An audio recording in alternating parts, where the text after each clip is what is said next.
నమస్తే, welcome to today's Telangana. నేను సహస్ర. భాగ్యనగరంలో వినాయక చవితి వేడుకలను అంగరంగ వైభవంగా నిర్వహించేందుకు తెలంగాణ ప్రభుత్వం సిద్ధమైంది. ఆగస్టు 27 తారీఖున వినాయక చవితి పండుగ.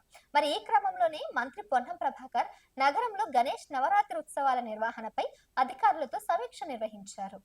ఈ సందర్భంగా నగరంలోని గణేష్ మండపాలకు ఉచిత విద్యుత్ సరఫరా చేస్తామని ఆయన తెలియజేస్తారు. అలానే వినాయక నిమజ్జనం కోసం ప్రభుత్వం 30 కోట్ల రూపాయల నిధులు కేటాయించిందని తెలిపారు. మరి ఆ వివరాలు ఏంటో ఒకసారి చూద్దాం.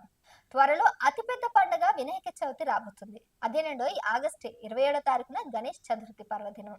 ఇక బొజ్జగలపయ్య పండుగ అంటే హైదరాబాద్ లో సంబరాలు మామూలుగా ఉండవు కదా.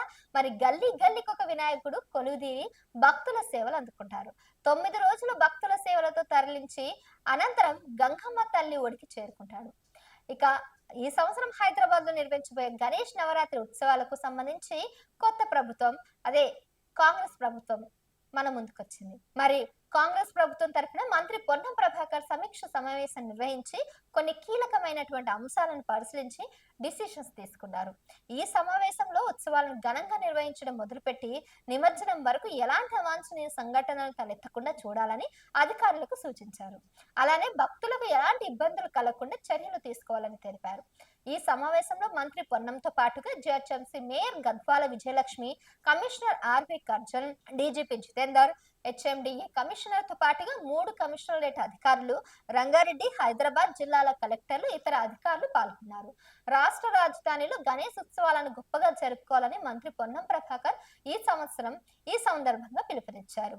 మరి ప్రజల సహాయంతో రాష్ట్రంలోనే కాక దేశంలోనే హైదరాబాద్ నగరంలో గణేష్ ఉత్సవాలు అద్భుతంగా జరుగుతాయని తెలిపారు. మరి ఈ సంవత్సరం గణేష్ ఉత్సవాల నిర్వహణలో ఎలాంటి సమస్యలు తలెత్తకుండా చూడాలని అధికారులకు ఆదేశాలు జారీ చేశారు.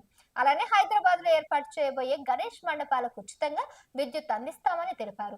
ఈ అంశంలో ఏడాది ముఖ్యమంత్రి రేవంత్ రెడ్డితో ఏం సాయం చేశారని ఏ సందర్భంగా మంత్రి పొన్నం ప్రభాకర్ హెచ్చరించారు. గణేష్ ఉత్సవాల నిర్వహణకు సంబంధించి ప్రభుత్వం అన్ని ఏర్పాట్లు చేస్తుంది ఈసారి అని అయితే ఆయన తెలియజేస్తారు. మరి రాష్ట్ర రాజధానిలో జరిగే అతిపెద్ద వేడుక గణేష్ ఉత్సవాలకు సంబంధించి జెడ్ఎంసీ, రెవెన్యూ, ఆర్ఎండ్బి, విద్యుత్, అలాగే ఆరోగ్య, పోలీస్ విభాగాలు కలిసి సమన్వయంతో పనిచేయాలని సూచించారు.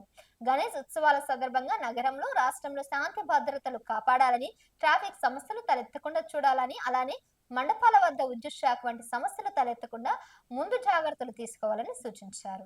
నిమజ్జనం వేళ విగ్రహాలకు, వాహనాలకు ఇబ్బందులు కలగకుండా చర్యలు తీసుకోవాలని తెలిపారు.